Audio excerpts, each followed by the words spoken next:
Pirates suffered a tough loss to BYU over the weekend. This weekend, the Pirates welcome the Tulsa Golden Hurricanes. We will have more on football a little later. Hi, I'm Tashia Berry with TEC-TV, and we'd like to thank you for joining us today. This week, we will just give you the weekly sports update.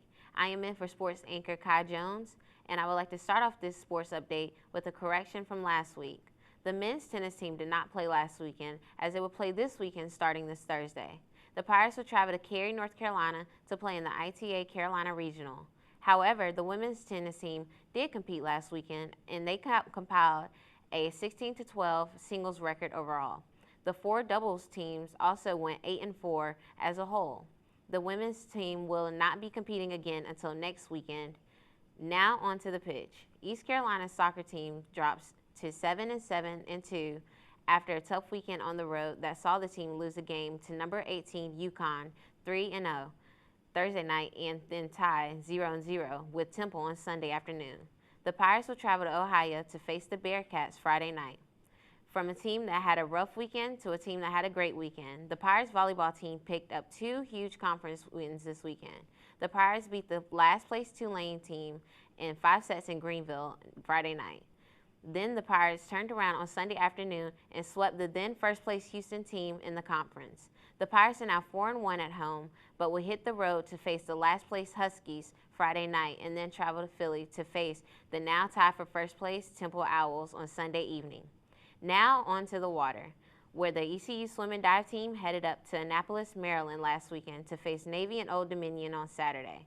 Navy's men and women's team handled the Pirates as the men won decisively 162-127, and the women squeaked out a 150.5-149.5 win.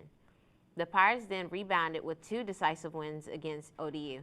Men won 176-124, and the women won 172.5-119.5. The Pirates will not compete again until next weekend.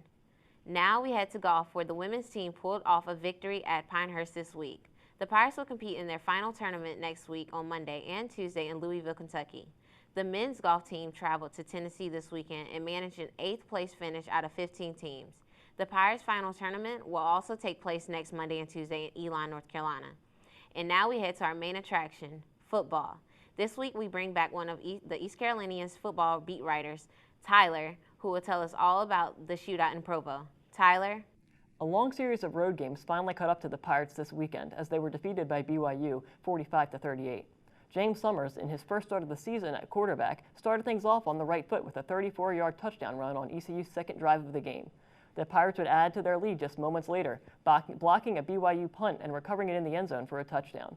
The Cougars were not to be outdone, however, and won a 28-0 scoring run.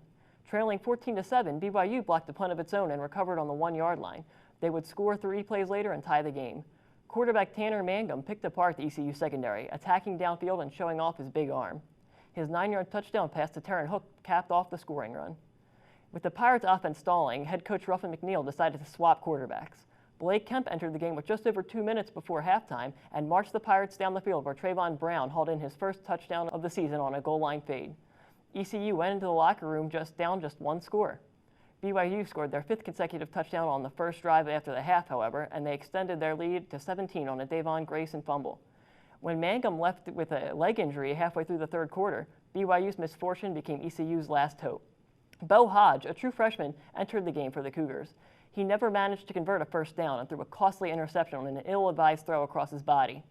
Kemp capitalized on the opportunity, throwing down the throat of the exhausted Cougars defense. He led 2 consecutive touchdown drives as time ticked off the clock in the fourth quarter, tying the game after a 34-yard field goal by Davis Plowman.